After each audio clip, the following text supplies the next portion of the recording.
Boa noite, pessoal. Sejam bem-vindos à live de quinta. Hoje com a presença da Fernanda Cangerana. Esperar ela chegar para a gente iniciar.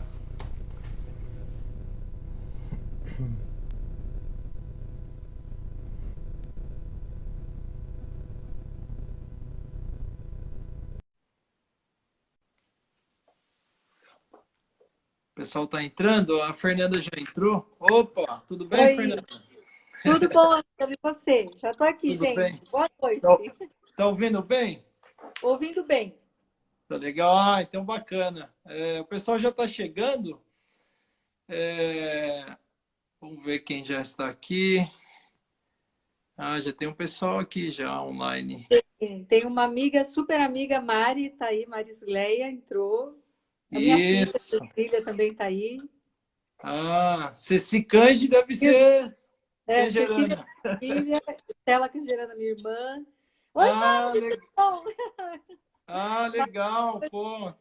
Legal, um apoio bacana. E obrigado, Fernanda, primeiramente, pelo aceitar o convite e ter enviado para a gente o teu livro, na verdade, dois livros, né? O primeiro romance e o segundo, que é o mais novo, né? Que é o Azul, Azul, Azul e Uma Nuvem Branca. Então, obrigado por ter aceito o convite e ter compartilhado com a gente essas duas histórias, esses dois livros. Eu O primeiro, agradeço, Ângelo, pela oportunidade de divulgar o livro e de conversar sobre ele com você. nós que agradecemos. O primeiro livro você lançou quando? Em 2014, eu escrevi em 2007, né? Eu não tinha muita experiência com esse mercado editorial, então não conhecia os caminhos para publicar. E aí, 7 anos depois de ele pronto, a própria editora da FATEC publicou o livro para mim, né? Então, eu escrevi em 2007, publiquei em 2014. E o Azul, Azul, Azul e Uma Nuvem Branca, que é esse aqui. Esse é 2021, é isso? 2021, isso, 2021. Ah, então tá fresquinho aí. É... 7 anos entre um e outro, foi isso? Foi isso. É, Ah, eu A ideia já estava pronta, né? Assim, quando eu publiquei o Poeira Vermelha em 2014, eu já tive a ideia do azul, o título e a história inteira, né? O começo, o meio e o fim. Eu sabia como ia acabar o livro. Até a minha filha era vestibulanda na época, né? Fui buscá-la numa prova de vestibular. E aí, enquanto eu esperava no carro, eu construí a personagem Clotilde no carro, né? Assim, talvez pela própria condição, né? Estar esperando minha filha que fazia vestibular e pensar um pouco sobre o contexto das mulheres, né? As mulheres nos anos 50, mulheres nos anos 2000. E aí eu construí a personagem Clotilde no carro. Então, assim, entre 2014 e 2015, o livro ficou pronto. Mas aí da ideia na cabeça para passar para o papel, né, faltava tempo. Naquela época eu trabalhava em Jundiaí, então ia e voltava de São Paulo, né? Uma correria muito grande, e não conseguia escrever o livro. A ideia estava lá, mas aí com a pandemia, tempos difíceis de vestibular, né? Com a pandemia, eu ganhei tempo, né? Assim, os meus deslocamentos deixaram de existir. Na FATEC eu fiquei trabalhando em modo remoto até o começo deste ano 2022. Então ganhei muito tempo e aí esse tempo sobrando assim, né, fomenta o processo criativo, né? A gente acaba ocupando o tempo como pode. Então eu passei para o papel o livro.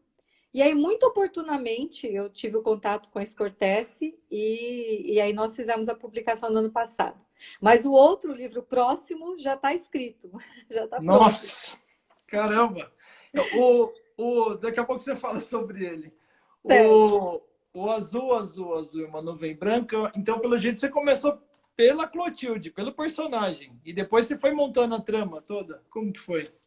Mais ou menos, eu acho que os personagens nasceram separados e depois eles se conheceram, vamos colocar assim. Então, o Durval, ele teve um pouco de inspiração de um primo do meu marido, né, que é médico e é cearense, veio para São Paulo. então não é pernambucano, mas era um médico cearense que estudou numa universidade federal e depois veio para cá. Um tio meu tio Clóvis, também médico pernambucano, mesma trajetória, e alguns outros conhecidos. Então, o Durval, ele sofreu influências diversas de várias pessoas que eu conheço. Ele não é uma biografia, né? A história não é de forma nenhuma uma história real, é uma ficção completa, mas a inspiração veio dessas pessoas todas. Então, o Durval eu já tinha imaginado assim algum tempo atrás, né? Um médico de biotipo magro, não muito alto, que gosta de roupas dos anos 1970, que gosta dos carros dos anos 1970. E a Clotilde nasceu ali, esperando a Cecília fazer vestibular. Eu pensando sobre a Clotilde, né? Assim, o grande desafio das mulheres hoje é a carreira. Mas não foi sempre assim. O grande desafio das mulheres foi o casamento por muito tempo. Então, acho que a Clotilde nasceu dessa ideia. Do mesmo jeito que uma menina hoje, né, sofre para fazer a prova, fica um pouco estressada com a ideia do vestibular, a Clotilde, nos anos 1950, né, as Clotildes todas, deviam sofrer pensando na possibilidade de um casamento e na dificuldade que é encontrar uma pessoa adequada, né, que o papel social dela seria o de esposa. Então, a Clotilde nasceu ali. O Durval também, eu sou uma pessoa muito família, muito ligada na minha família, né? Eu sou a mais velha de 5 irmãos. Minha irmã Estela está assistindo também. A Mari, que é minha irmã de coração, não é minha irmã biológica, mas é minha irmã de coração. Então, eu sou uma pessoa muito família. O Durval, ele também tem um fator importantíssimo para esse personagem ser construído. É que o meu filho foi estudar fora, né, em outra cidade. O meu filho faz medicina numa outra cidade. E aí, eu acho que, assim, um pouco a mãe do Durval, eu também sou um pouco a mãe do Durval, né? Na hora de dar tchau, então vai, filho, vai estudar lá. A gente sente todas aquelas coisas. Então, acho que o Durval, ele é um conjunto de várias pessoas, inclusive o meu filho. E a Clotilde é o antagônico da minha filha, talvez, né? Acho que então o livro foi surgindo vários personagens, todos esparramados, né? O Anacleto também, né? Os engenheiros muito metódicos, com os quais eu convivi por algum tempo por questões profissionais do meu marido na época. Então, assim, também inspiraram o Anacleto. E eu, como eu falei, sou uma pessoa muito ligada na minha família, né? E venho de uma família grande, sou mais velha de 5 irmãos, mas minha mãe teve muitos irmãos, meu pai teve muitos irmãos. E o Padre Lourenço, né, aquela família grande e italiana na zona norte de São Paulo, também tem muito da minha própria família.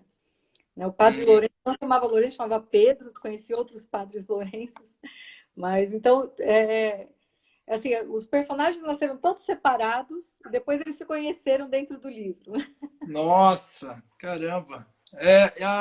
Quanto tempo você levou para escrever o romance?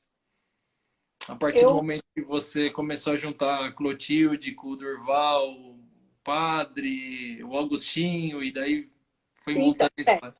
O processo criativo foi assim entre 2014 e 2015, né? Até eu contei a história para minha família, meu marido e meus filhos, né? Nessa época aí. Eu falei para eles, vai ter uma história assim, o Agostinho vai sofrer todas essas desventuras aí, porque ele expressa bem quem são as pessoas que... Não só os moradores de rua também, mas as pessoas que passam por muitas privações, que são os desvalidos pelos quais a avó do Durval rezava, né? E que a gente deve procurar ter em mente, né? Não podemos despersonificar essas pessoas que passam por muitos sofrimentos. Então, o Agostinho também teve uma inspiração importante, porque quando eu era criança, eu ia à missa na igreja de Santo Antônio, que fica ao lado da Faculdade de Direito do Largo São Francisco. E havia um morador de rua, né, com a mesma deficiência que o Agostinho, que ficava ali na praça. Então, e eu era criança pequena, então isso me marcou bastante, né? Quem é aquela pessoa? O que aconteceu com ele? Como ele foi parar na praça? Então, e a história toda, então, foi 2014, 2015, ela estava pronta. Agora, para pôr no papel, é incrível, né? Mas foi verdade. Eu levei uma semana, foi uma semana em abril de 2021. Nossa. Porque nós temos alguns recessos na FATEC, né? Um recesso em abril, um recesso em outubro. E aí, nesse recesso de abril, eu falei, não, agora eu vou sentar. E aí eu começava de manhã e parava de tarde, né? O dia inteiro. Aí o livro, aí ficou pronto. Não ficou perfeito, ao contrário, ficou muito imperfeito. E depois que eu mandei para a Escortece, a gente fez várias revisões, eu mexi no texto, mas eu não alterei mais a história. A história, então, foi para o papel em uma semana, que foi um trabalho, assim, de umas 10 horas diárias, todos os Caramba, dias durante puxado. aquela semana. Puxado. Nesse escritório aqui, nessa cadeira aqui que eu estou agora. E é um romance de 115 páginas, né?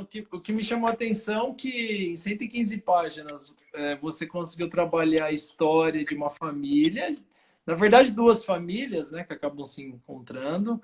Tem vários personagens, não é uma história linear, assim, começo, meio e fim, com aquela mesma pessoa. Então, eu achei interessante que alguns capítulos trabalham uma família, daqui a pouco trabalham outro personagem, daqui a pouco a família volta, mas o livro não se perde. E em 115 páginas, saber fazer essa dosagem, esse equilíbrio, é para poucos, né? Então, parabéns, muito bacana, tão sucinto, né? É uma quantidade grande de páginas. E o que eu senti é que nenhum personagem ficou solto, né? Todos os personagens que você trouxe, eles acabaram tendo ligações um com o outro. E você já deve ter lido algum romance também que a gente fica meio surpreso com algumas coisas, né? Tem romance que o personagem aparece e some, sem dar notícia, aparece e daí a gente não entende qual a ligação dele com a trama. E a construção que você fez em tão pouca página foi muito bacana. O que eu fiquei pensando depois, em que momento que você teve que chegar uma hora que você teve que começar a fechar o romance, começar a dar fim, né, aos personagens, né? E alguns, infelizmente, foram mortos e outros você foi encaminhando. Quando escreve um romance, não dá margem para escrever mais, não dá vontade de dobrar esse número de páginas. Dá. De formação, eu sou bióloga, né? Eu cursei letras por 2 anos, e inclusive ao mesmo tempo que biologia, porque eu era uma jovem muito incerta, né? Eu não sabia o que eu queria, então eu primeiro fui cursar biologia, aí tinha dúvida sobre pedagogia, aí fiz um vestibular para letras, cursei letras por 2 anos, e aí desisti do curso de letras e concluí o curso de biologia. Então, de formação, eu sou bióloga, mas eu sou uma leitora voraz. A minha adolescência, eu li muito mesmo na minha adolescência toda, né? E depois, durante a vida, aí, com outros compromissos, a gente diminui um pouco o volume de leitura, porque, infelizmente, não é possível, né? Como adolescente, você tem um compromisso da escola, chega em casa, abre o livro e fica lendo, né? Depois, diminui um pouco o volume de leitura, mas permaneço sendo uma leitora, né? Eu sou uma admiradora dos leitores, dos escritores. Então, é, eu acho que o processo de escrever, ele começa quando a gente começa a ler, né? Você começa a ler e eu acho que, assim, de forma não intencional, a gente começa a aprender um pouco sobre os escritores que a gente admira, né?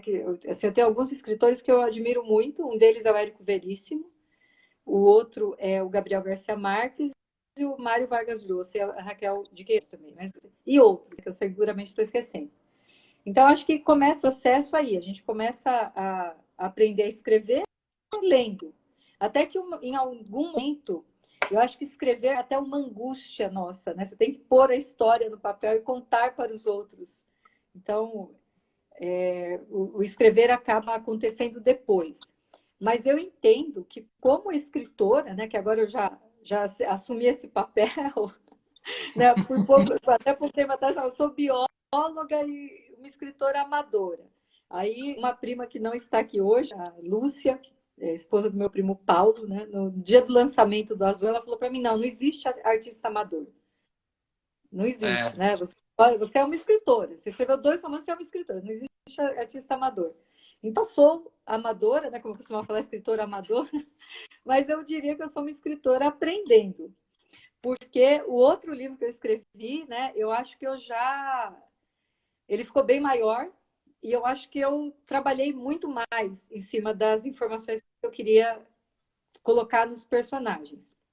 Mas é, eu eu acho que é possível também contar uma história sucinta, de um jeito muito bom, porque eu não falei do Hemingway, mas um dos livros que eu mais gosto é O Velho Mar, né? E O Velho Mar é um livro muito curto e ele tem características fantásticas, né? Então, acho que necessariamente não tem que ser longo. O meu receio é que os personagens ficassem mal interpretados pelo leitor, entendessem bem quem são essas pessoas, né? Mas eu acho que no final eu consegui, mesmo em poucas páginas, e não tendo desenvolvido tanto quanto eu talvez pudesse ter feito. Eu percebi isso porque depois que leram, né, começaram a me trazer retornos, as pessoas elas acertaram em cheio quem são essas pessoas, né? Assim, quem é a Clotilde, quem é o Anacleto, quem é o Agostinho, né? Quem é aquele pai que tinha tanta inveja desse filho e que não foi capaz de amá-lo como um pai deve amar o filho. Então, eu acho que no final eu consegui. Agora, dá sim vontade de continuar. E a despedida dos personagens, ela só não é mais sofrida porque depois de pronto o livro, acho que assim, eu entreguei para o mundo agora.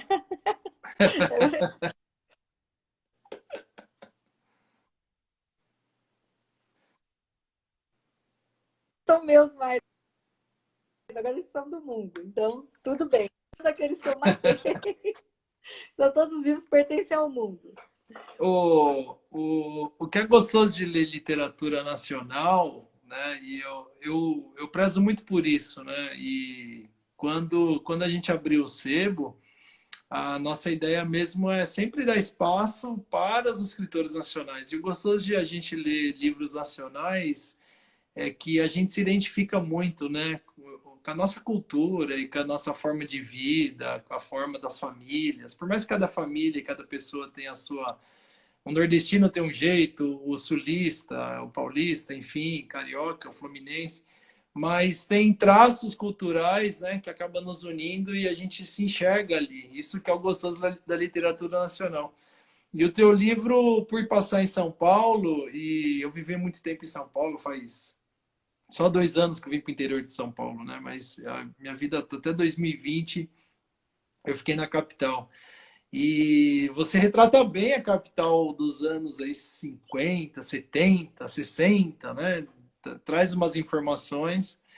E o que é bacana também é a questão do Durval, que mora no sertão e faz essa viagem, né? Essa migração para Recife, depois para São Paulo. Então, eu enxerguei no Durval assim muitos brasileiros até hoje, né? Começa desde lá a grande migração do Brasil, né? Com a construção de Brasília, principalmente, mas sempre esse fluxo, né, de nordestinos indo para cá. Então, enxerguei no Durval muitos brasileiros, né?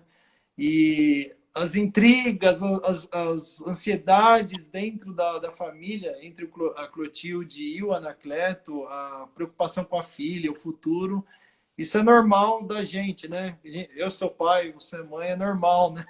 Eu me identifiquei muito com esses personagens também e com esses cenários no Brasil, né? Tem uma parte que o Anacleto ele vai para Brasília e você conta um pedaço da história do Brasil importantíssimo, que é a construção de Brasília também. Me identifiquei. Então, isso que é gostoso da literatura nacional.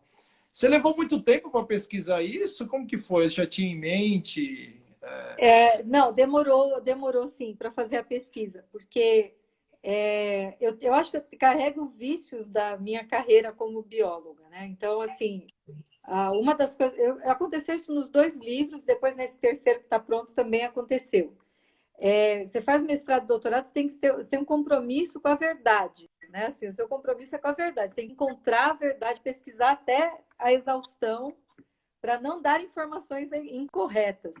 Então, assim, eu demorei bastante para pesquisar essa parte de Brasília e, assim, como foi a inauguração. Aí, em vários lugares, eu achei informação de que foi um dia chuvoso e que tinha muito barro. Então, procurei colocar essa informação também. E uma das coisas que eu fiz e venho fazendo, no primeiro livro eu já tinha feito, nesse eu fiz de novo, no terceiro livro eu fiz,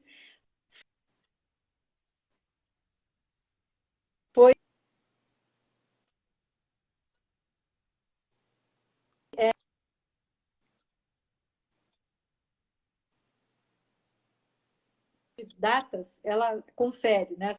Assim, então, é possível, Durval nasceu, então põe lá, Durval nasceu em tal, né? Foi para a faculdade em tal ano, conheceu a Marília em tal ano, então tentar casar as idades e fazer a parte da pesquisa histórica, eles ainda não É. inaugurado. Né? Aí, até, inclusive, eu pensei em mandar um exemplar do livro para depois não gostar, né?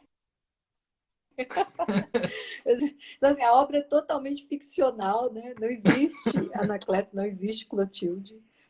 E seguramente eles não inspiraram nada. O Anacleto e a Clotilde tinham que ir, porque eles estavam na fase baladeira deles, né? Então eles têm que ter ido nesse show aí. Era só jantar no hotel, não sei o que, eles têm que ter ido no show. E a história, né, com o amigo lá, o O triângulo Plínio, né? amoroso chegou nos ouvidos do Roberto Carlos, né? É. O Plínio. Isso. Muito, muito bom, muito legal. Essa parte foi bacana também, né? Que o casamento parece que entra numa crise, né? E tem meio que rola um triângulo amoroso quase, né? É um triângulo amoroso platônico, né? É, e O fica aquela triângulo amoroso desconfiança. platônico. Porque eu acho que quem se apaixonou primeiro foi o Plínio mesmo, né? Ele olhou, gostou, ficou apaixonado assim à primeira vista, mas era assim, depois ele foi obrigado a conviver com aquela pessoa e eu acho que esses sentimentos tomaram consistência, né? E aí, então, eu acho que assim, quem se apaixonou primeiro ali foi o Plínio antes de todo mundo. Só que a Clotilde estava esperando uma resposta dos céus, né? E entendeu que a resposta dela era o Anacleto. E para ele que ela lançou todos os olhares apaixonados. Eu até imagino, né? Assim, hoje a meninada lá estudando para o vestibular, nos anos 50, desfilando na frente do espelho, de maiô, fazendo pose, dando a voltinha, porque era isso que era esperado do nosso papel. Inclusive, a gente fez a leitura do livro num clube do livro de uma amiga minha, Cláudia. E aí as amigas dela compraram o livro, leram e tal, e a gente foi conversar, e aí é um clube do livro, as frequentadoras desse grupo são todas mulheres, né? E aí um assunto que surgiu bastante foi essa questão de como a Clotilde teve que se podar, né, e se encolher para caber dentro de um papel esperado para ela. Ela teve que aprender a cozinhar uma coisa que ela não comia, não cozinhava, né? Teve que ganhar aí um formato para agradar o atleta. E acho que, numa análise mais profunda, quantas vezes as pessoas não têm que se moldar para determinada profissão, né? Porque assim é o modo de vida delas hoje. Então, assim, às vezes, né, a pessoa se adequa a uma profissão, não, eu tenho que sobreviver com esse dinheiro aqui, então vamos suportar esse trabalho que eu nem gosto tanto, mas eu aprendo a fazer. E nos anos 50, talvez assim, não tão diferentemente dos dias atuais, as mulheres se moldavam em casamentos lá para, né, esse é o meu casamento, é aqui que eu tenho que estar, esse é o papel esperado por mim, de mim, então é isso que eu tenho que fazer. A Clotilde dos anos 50, 40, enfim, diferente da Clotilde de hoje, o que você acha do século XXI aí, 2022? Ou tem algumas Eu, coisas que se mantêm? eu acho diferente, eu acho diferente, mas eu acho que a gente tem que a gente faz a diferença, porque senão a gente vai pensar que as mulheres nos anos 50 presas, né, dentro de todas ganharam liberdade. Eu acho que seria ideal que as pessoas todas ganhassem liberdade, ou o máximo de liberdade possível. Mas é esse exemplo que eu estou te dando, né? Quantas pessoas têm um emprego ou um trabalho que elas não gostam e elas suportam aquele trabalho porque esse é o meio de vida delas.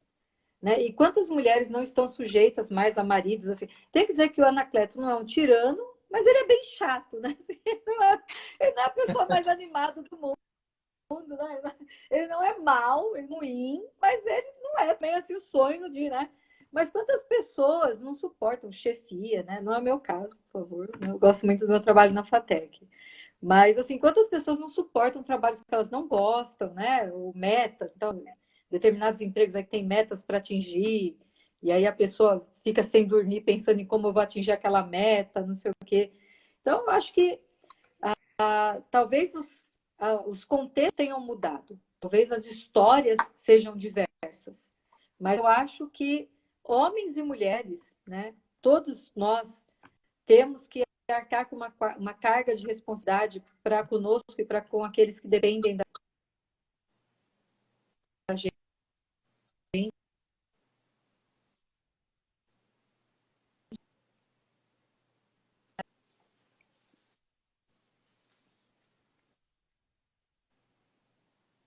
Nossos filhos se tornam mais idosos, os nossos pais também.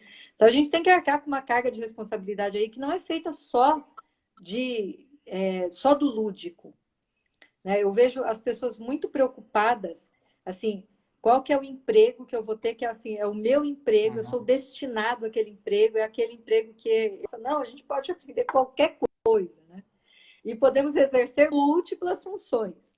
Lógico que vai ter restrições pessoais, então uma pessoa não gosta de ver sangue, então não vai ser enfermeiro, médico, não vai para a área da saúde, né? Mas tirando assim casos muito pontuais, os seres humanos vai ter empregos que vão trazer um pouco de felicidade, um pouco de sofrimento, um pouco de responsabilidade, um pouco de exaustão, né? Então, mudaram os cenários. Acho que as mulheres elas não são presas mais em casamentos infelizes, né? Elas só ficam presas se elas quiserem, porque tem toda a possibilidade de se sustentar, independência econômica, afetiva. Mas ninguém está completamente livre. Você vai ter que suportar lá o tal do chefe, talvez não tão legal, né? Ou a chefe, às vezes, não tão legal, né? Não precisa colocar o chefe como no masculino, né? Nem sempre é. Às vezes, até a chefe pode ser pior, né? Ainda de não compreensão. Então, acho que, assim, todo mundo vai ter frustrações. Todo mundo vai ter que parar no farol vermelho. Não existe a vida em que você faz só o que você quer. Eu quero passar agora, eu passo. Não, tem uma regra que te proíbe de atravessar no farol vermelho. Todo mundo tem que seguir a regra, tem que parar no farol vermelho. Todo mundo tem que pagar impostos, todo mundo tem que se sustentar, né? Comprar comida, pagar a sua casa. Então, as mulheres se sustentavam por meio do casamento. Acho que o trabalho delas era muito esse de ser esposa e mãe.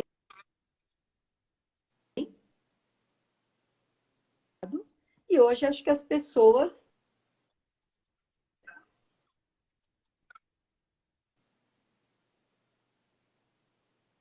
se sustentam individualmente por meio dos seus empregos.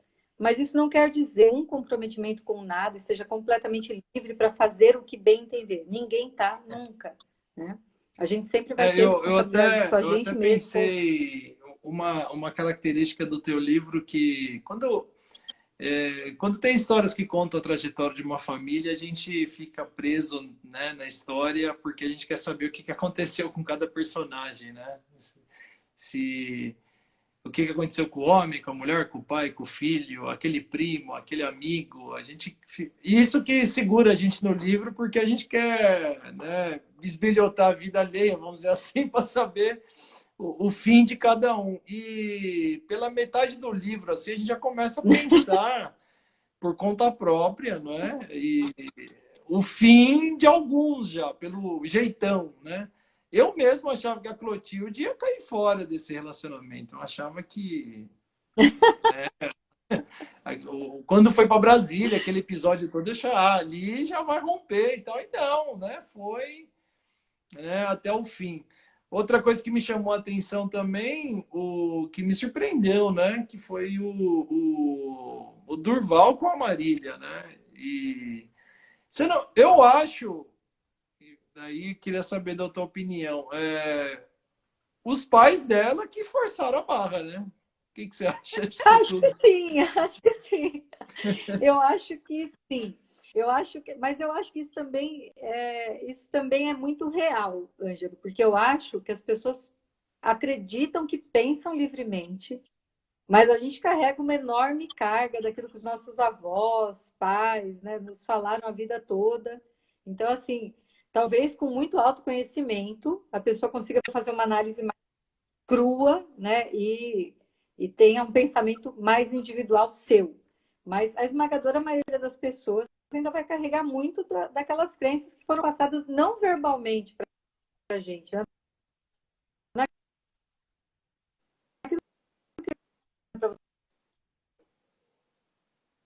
Olha, faça assim, faça. É aquilo que a gente aprendeu intuitivamente no convívio com os nossos pais, avós, tios. Então, acho que isso é muito determinante, comportar dentro dos seus relacionamentos. Né? E pode determinar, inclusive, o término. Não vou dizer que é o fracasso, né? Eu considero que um relacionamento, enquanto ele está durando, ele é bom, então não dá para dizer que fracassou. Mas pode determinar o término desse contexto, que o homem é o provedor. Depois ela encontra um homem que não é o provedor. Será que ela consegue administrar essa outra realidade diversa daquela que ela aprendeu dentro do contexto social e familiar? Talvez sim, talvez não, né? Então, acho que os pais da Marília foram muito determinantes mesmo na escolha que ela fez. Né? Ela ficou assustada, porque eles estavam apavorados, né? Falando assim, ele vai matar a Marília, vai tirar a peixeira, vai matar a Marília. Eles ficaram com medo, porque eles adoravam a Marília. Né? Assim, eles eram pais extremamente amorosos, então eles estavam com medo, e a Marília ficou com muito medo. Então, acho que os pais foram muito importantes. Me perguntaram no Clube do Livro por que eles não acabaram juntos, né? O pessoal queria um final feliz. Pois é que me surpreendeu. Eu achei que estava caminhando para isso, e no fim não aconteceu nada daquilo que eu imaginei. Assim, eu acho que eles não terminaram juntos, né? Eles não. Eu escolhi esse fim pela não previsibilidade. Né? Assim, é previsível a história. O casal se conhece, namora, não dá certo, se separa, depois de um tempo se encontra, se reencontra e o romance retoma e tal. Então, assim, essa história é previsível. E eu acho que eu não gostei desse final tão previsível. Mas, além disso, você falou que o Lilian, né, naquela resenha sua, e eu concordo. Eu acho que não seria real. Né? Não seria real eles se reencontrarem e ficarem juntos. Não é assim que acontece de verdade na maior parte das vezes na vida. Se eles se reencontrassem, né, assim, ali no quadrilátero da saúde, né, que é ali o HC, Faculdade de Medicina, Instituto Adolfo Lutz. Eu trabalhei no Instituto Adolfo Lutz por algum tempo, né, e eu exerci a função de pesquisador também. Então, conheci muitos pesquisadores do Adolfo Lutz. Se eles se encontrassem ali naquele pedaço, né, tem muita gente circulando, mas suponha que eles se reencontrassem, eu não tenho certeza se eles se dariam bem. Eu acho que depois de, assim, no namoro não deu certo, né? Não deu certo, os pais lá tiveram um papel, mas de qualquer forma, eu fico com muita dó do Durval. Estava com a aliança de brilhante no porta-luva do Fusca Verde, cenário do amor. Pronto para falar, ok, eu terei quantos filhos você quiser e viverei atormentado pelo medo de que te aconteça alguma coisa na gravidez ou de que o mundo cruel torture meu filho depois, mas eu aceito se essa é a sua condição. E a Marília terminou. Horrível, dá muita dó dele. Né? Inclusive, quando eu escrevo, eu dou risada e eu choro sozinha. E os meus filhos passavam... Começava a chorar sozinha da história. E tinha hora que eu começava a dar risada. O padre Lourenço me fazia dar risada, segurando a batina e correndo para cá e para lá. E tal. Mas eu acho que essas pessoas que passaram uma vida sozinhos, eu não sei se esse amor seria... Não seria. Eu acho que eles iam descobrir os defeitos uns dos outros, né? Um do outro. E aí acho que eles iam perceber, puxa, eu achava que ela era um sonho, a maravilha da existência, né? Eu achava que ele era espetacular, e aí, de repente, o Durval deixa a pasta de dente esmagada em cima da pia, a Marília, sei lá, lava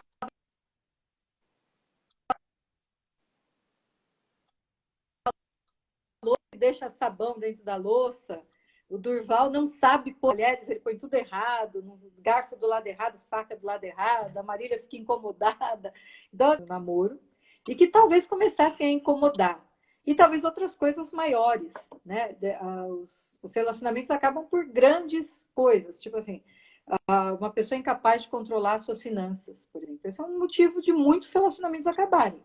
A gente Uhum. fala, mas só isso? Era tanto amor? Não, não é só isso, é muito grave, é muito sério, é muito difícil, né? Ou a pessoa não tem responsabilidade, assim, eu vou pagar o imposto, vou pagar tal coisa e não paga. Aí você descobre, não paga, eu gosto muito dos dois, tanto da Marília quanto do Durval. Mais do Durval, tenho que dizer, né? O Durval é aquela pessoa que você quer ser amiga dele, você quer Tem convidar uma o Durval para história, comer em casa. tem Durval, uma vem história aqui na interessante. pizza. E E é uma pessoa ele, interessante.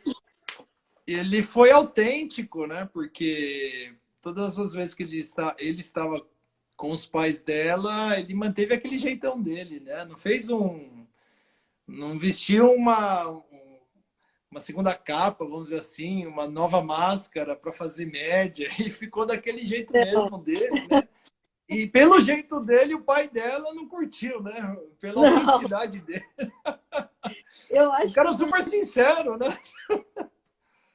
eu considero o Durval puro, uma pessoa pura, sabe? A pureza, assim, não É, pensou em criar uma imagem que fosse palatável, né? Eu acho que o Durval é uma pessoa pura, e por ser uma pessoa pura, é uma pessoa que ou você vai gostar muito dela ou você vai desgostar muito dela, né? Não tem muito meio termo, porque ele não está tentando agradar. Então, não, ter filhos não, tá fora de jeito nenhum, né? E acho que assim, a surpresa dele, né, de ver a Marília, ele estava acostumada a ficar doente para agradar os pais, né? Pai e mãe cuidando, ai, minha garganta, tá? Ele falou, nossa, quem é essa pessoa tão capaz de manipular que eu não percebi que era assim, né? E os pais ah, acreditam. Né? Os pais ali, nossa, coitadinha, o médico, o namorado é médico, a menina tá morrendo e ele foi embora. a Ele não questão gosta. a questão dele ele ter ido embora por causa da TV, né? O Oi? pai também falou: mas como que o cara vai embora para levar uma TV para um doente? Né? Eu, no primeiro momento, achei que era conversa fiada Que também. Eu médico falei, faz isso aí isso? deve ser É. do Homem de 6 Como milhões de mãe, eu dólares, é o tenho que dizer filme. que talvez eu também não acreditasse. Talvez eu também não acreditasse, Ângela. Sabe, assim, a minha filha diz que está doente, com dor, e a gente quer, não vamos levá-la para o pronto-socorro. E o namorado é médico, e o namorado fala, eu vou levar uma TV para um doente que ele tem que assistir. Eu não sei se eu acreditar muito também, não. Talvez. E que doente, né? Porque depois o Agostinho ele aparece, né? No início do livro, mas a gente não sabe muito bem, não traz muitos detalhes, mas depois tem uma parte especial para ele e é uma parte que toca bastante, né? Eu fiquei assim bastante pensativo, né? Pela trajetória de vida dele. Lembra, a questão da verossimilhança do teu livro, né? Embora seja uma ficção, mas quantos Agostinhos, né? E você mesmo falou que tem uma imagem da sua infância, né? Que é uma pessoa com as mesmas características ali no Largo São Francisco, né? Quantos Agostinhos São Paulo não produziu durante esse todo o tempo, né? A gente olha a pessoa e não sabe a história que tem, né? E é É, uma história muito bem escrita, muito bem montada, assim, até o fim dele, como que aconteceu, né? Do pai, da relação com a mãe. Falei, nossa, quantas crianças já não estão passando ainda hoje por isso, né? sim, E obrigada pelo bem escrito, muito obrigada. não, de fato, a gente fica. Foi uma parte do livro que a gente fica triste, assim. Não sei se é um sentimento de tristeza, mas deixa a gente assim. É bem pensativo, né? Parece que eu estava lendo um relato de uma pessoa real mesmo, né? De alguém, dessas pessoas que a gente vê de vez em quando, esses programas, né? Luciano Huck, essas coisas todas que pegam essas pessoas e procura entender a história, ajudar, né? Parece que eu estava lendo um relato de uma pessoa assim. Por isso que foi muito bem construído, porque toca na gente mesmo, né? A gente que ainda tem humanidade, né? A gente fica assim, bem surpreso, né?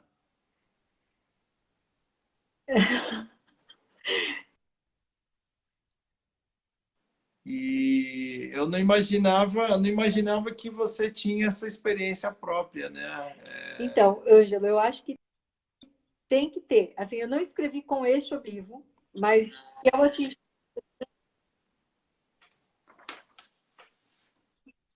Então, tinha esse cidade de direito do Largo São Francisco e ele, assim, quando você é criança, você tem mais medo, né? Você se assusta, você tem medo, você fica, nossa. Mas eu não esqueci essa pessoa. E eu acho que a gente deixou de olhar para os outros seres humanos e enxergá-los, né? Assim, é muito fácil passar na rua. Atualmente está cheio de gente aqui em São Paulo, né? As outras cidades também estão com esse problema. As pessoas estão na rua porque elas empobreceram.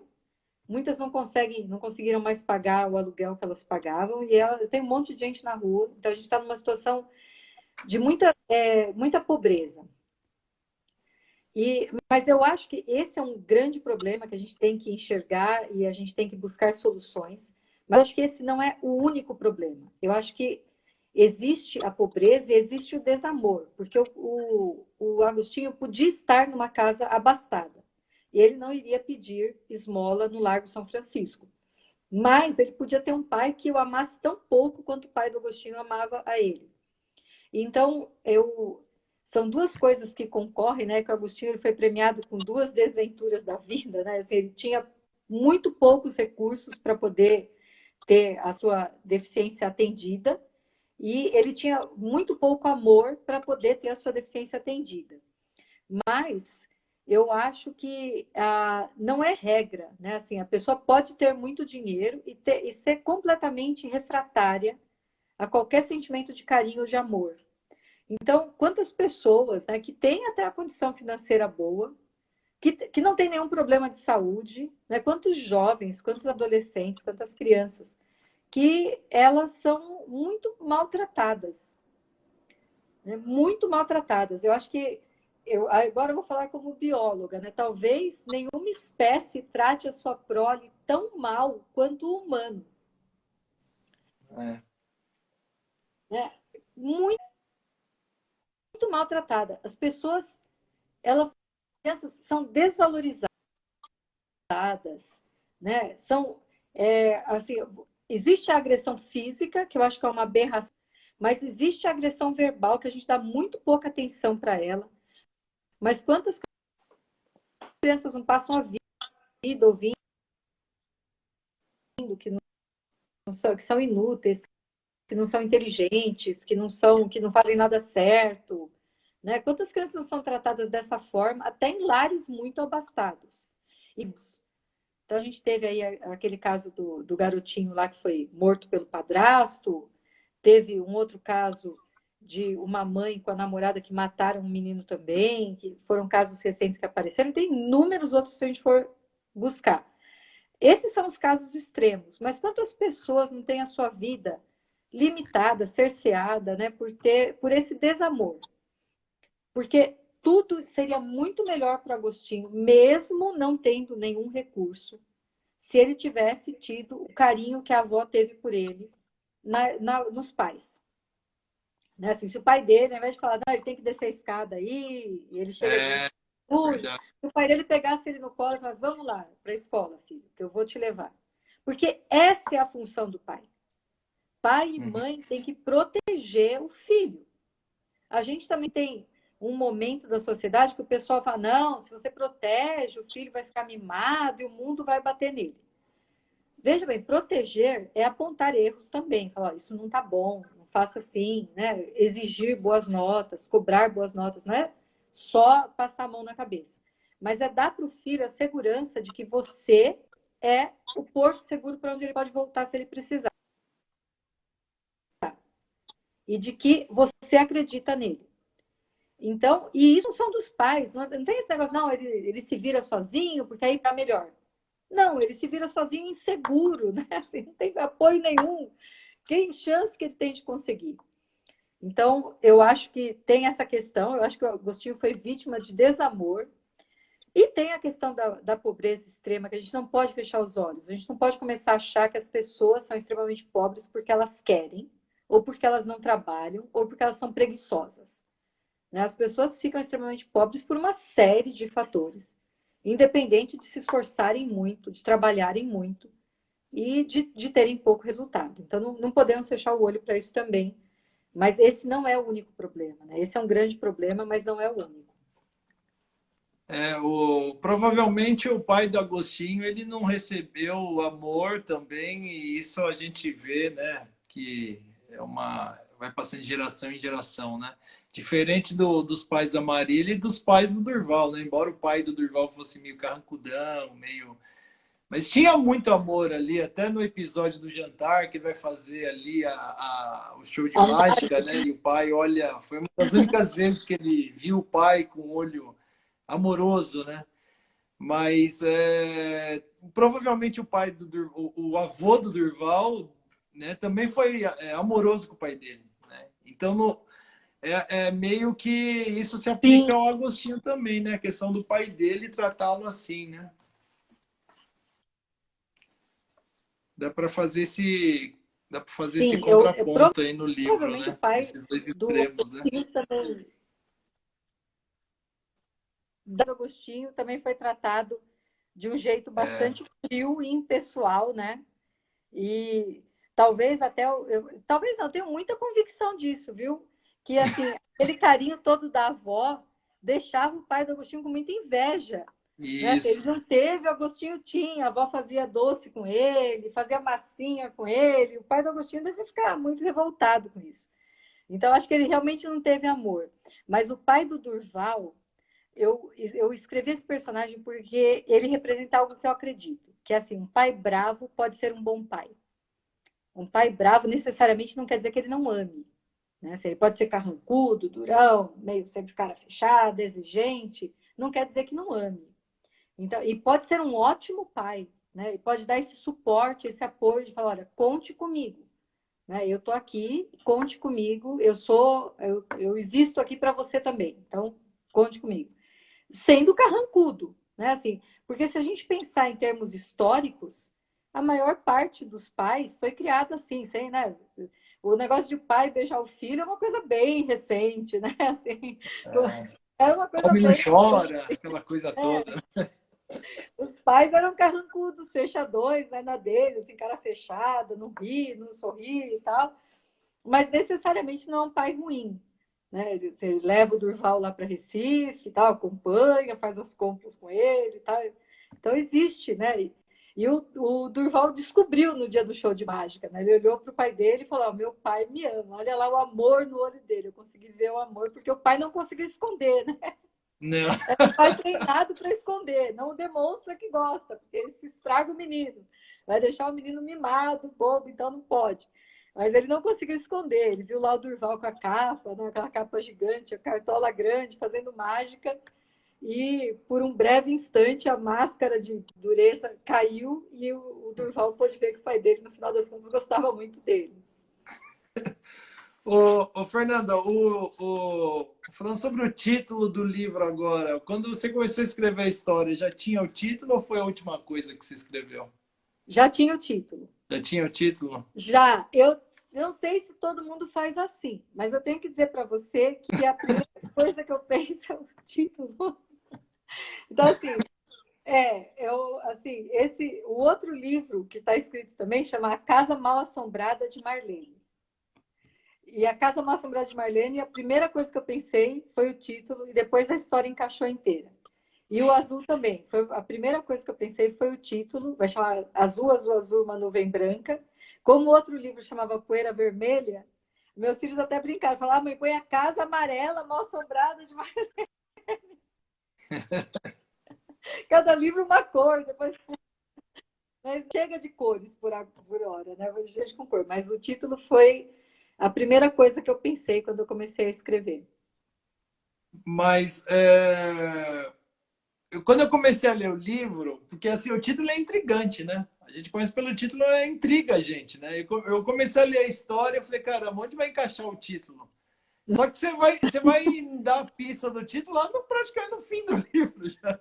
Então, Você obriga o leitor a ir praticamente 90% da história, para daí eu fui entender o porquê do título. Não vou falar aqui para É, não, a gente está não, dando spoiler aqui, né? não adiantar, adiantar a história, mas, poxa, estratégia, assim, segura. Uma que a história é muito boa e outra que o título, eu gosto muito de título de livro, né? Chama muito a minha atenção.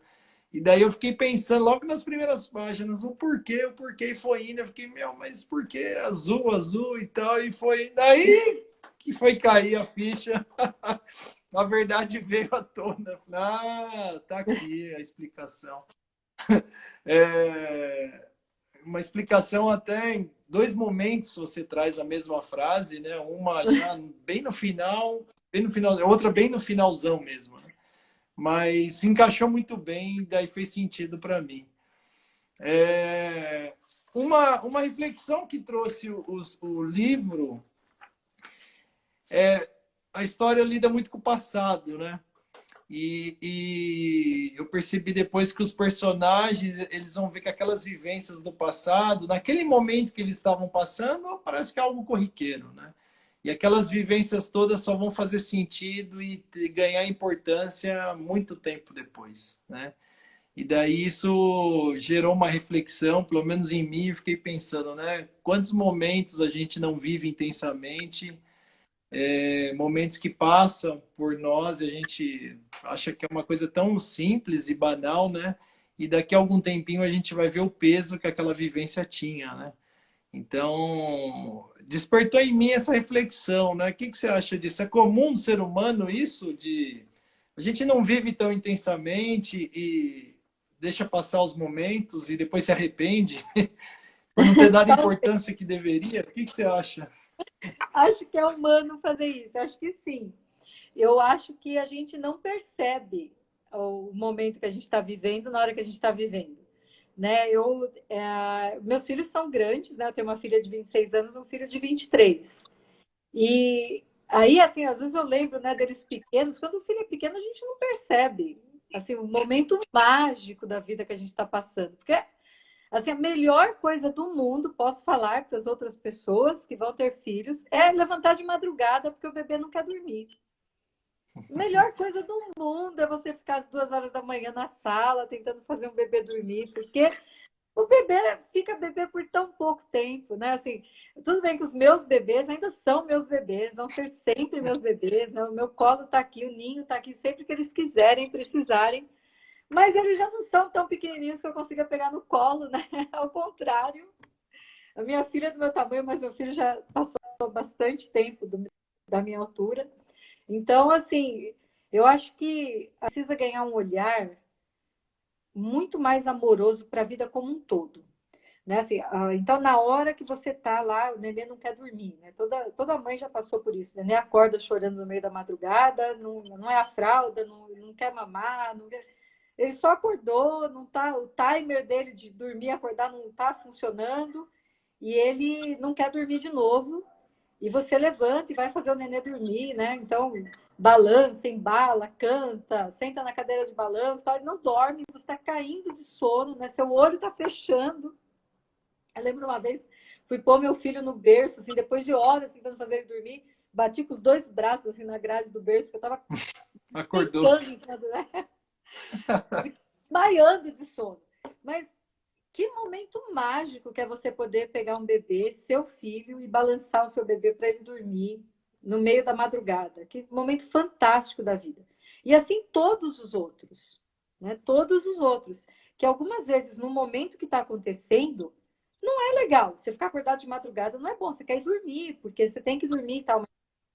Depois, esse momento, eu acho que foi hoje que eu ouvi alguma coisa assim que a vida é suportável, porque a gente só lembra das coisas boas, esquece das coisas ruins, né?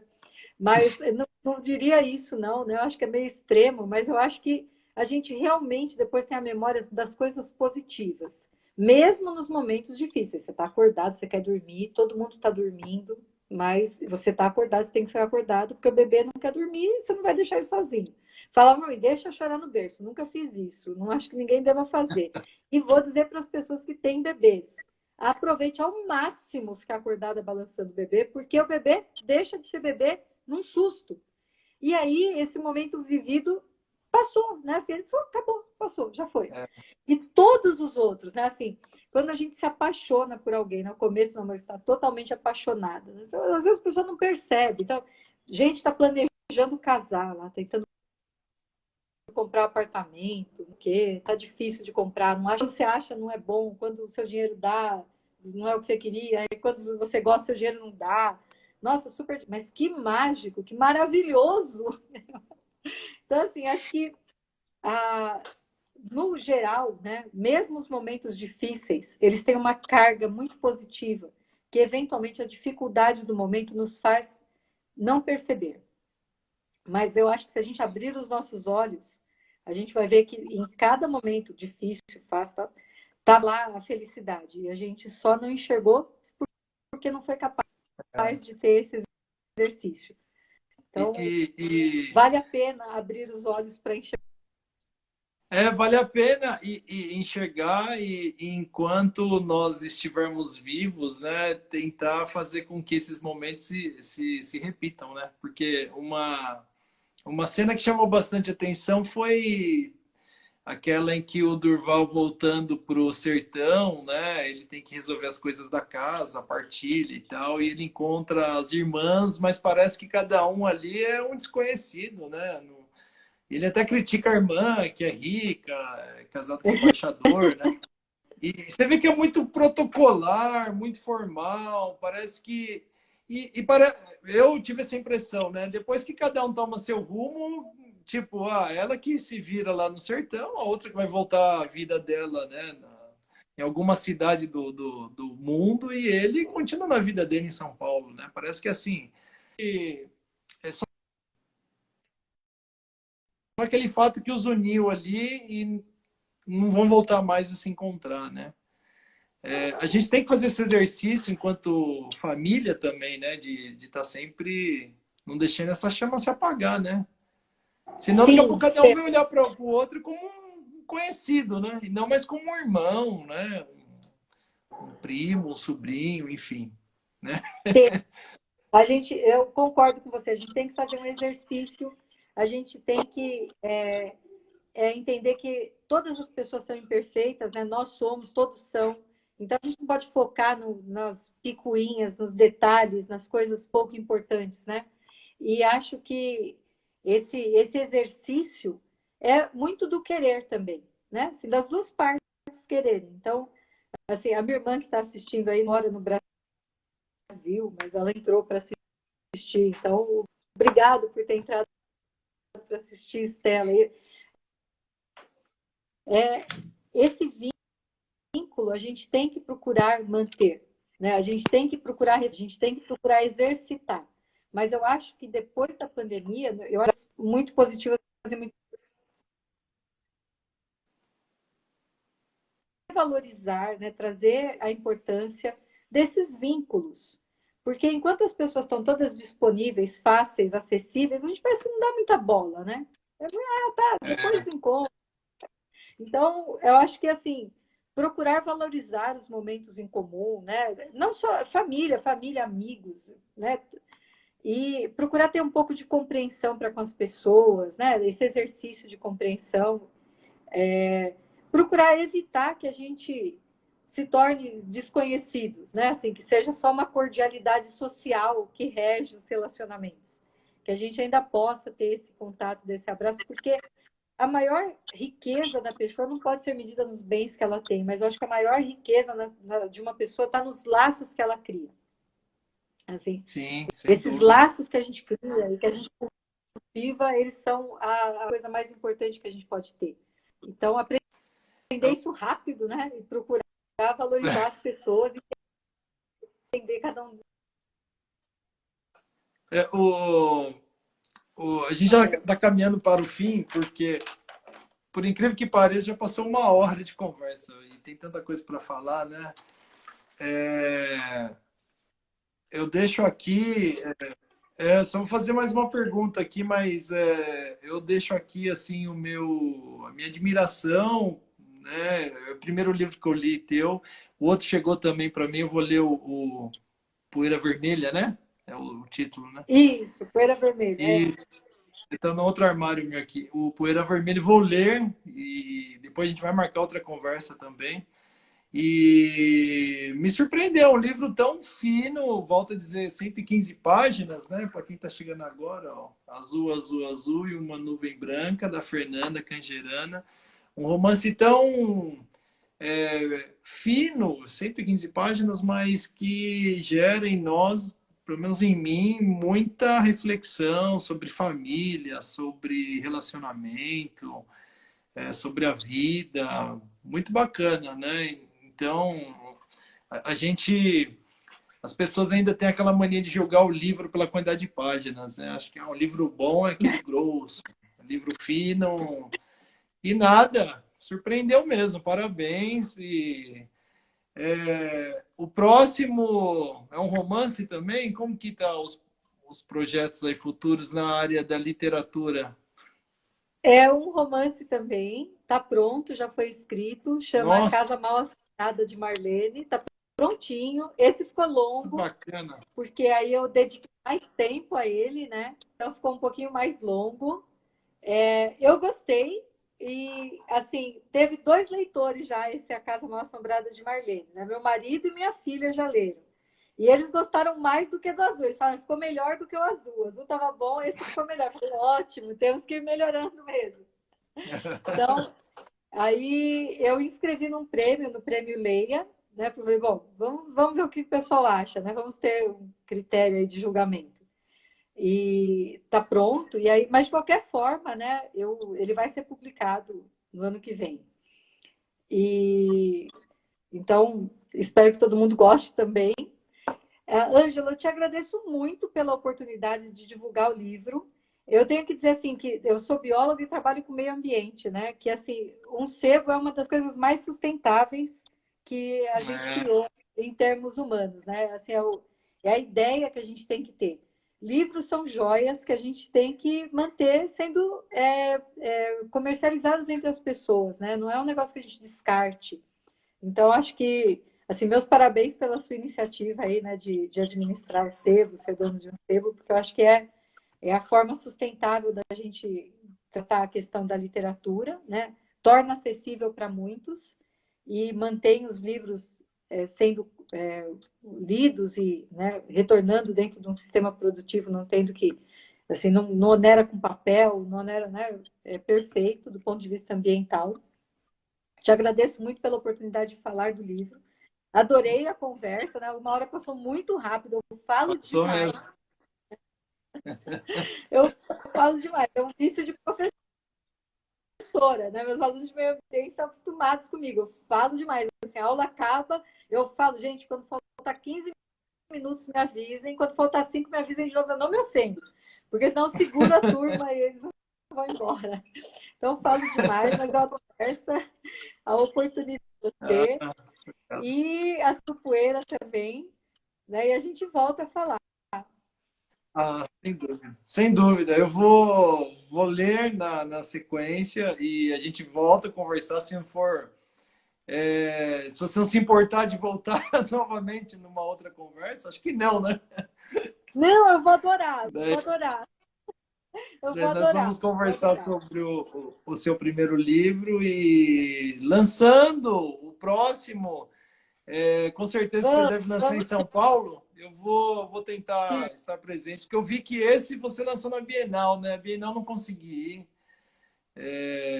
Mas o próximo livro eu quero conhecê-la pessoalmente e pegar até um autógrafo e Ah, puxa, ter o prazer de conversar contigo aí pessoalmente.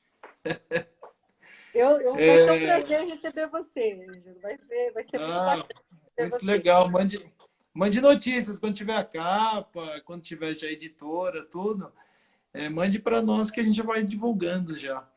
Mando sim. Provavelmente vai ser Escortece mesmo, né? Mas a gente vai mantendo contato e eu te aviso. Perfeito. Para quem interessou pelo livro, pessoal, o da Fernanda, Azul, Azul, Azul, uma nuvem branca, está disponível na editora Azabessa, né? Fala assim, né? Editora da Escortece mesmo, né? Livraria Cabeça, é. Azabessa, Isso, né? Isso Livraria mesmo. Cabeça. E Ele pelo que está eu na vi, está Martins na, Fontes. isso, tá na Martins Fontes, a Amazon também eu vi. Né? Isso, Então, na Amazon, na Americana. isso, tá bem distribuído. Essa parte aí para um escritor independente é muito importante, né? Já está em vários marketplaces, isso é bom, né? Essa penetração em vários mercados aí fica bacana, né? Não está recluso só na editora, né? Fernanda, muito Sim, obrigado, né, novamente por ter aceito, pelo livro disponibilizado, pelo carinho da conversa. Espero que você tenha gostado. E voltaremos a nos encontrar aí para falar do primeiro romance teu, do Poeira Vermelha, né? Se Deus quiser. joia, perfeito. Te Grande agradeço muito abraço, obrigado. pelo convite. Outro. Obrigado. Tchau, tchau. Até a Tchau, próxima. tchau. Até. Tchau, Tchau, tchau. gente. Tchau, tchau. Tchau.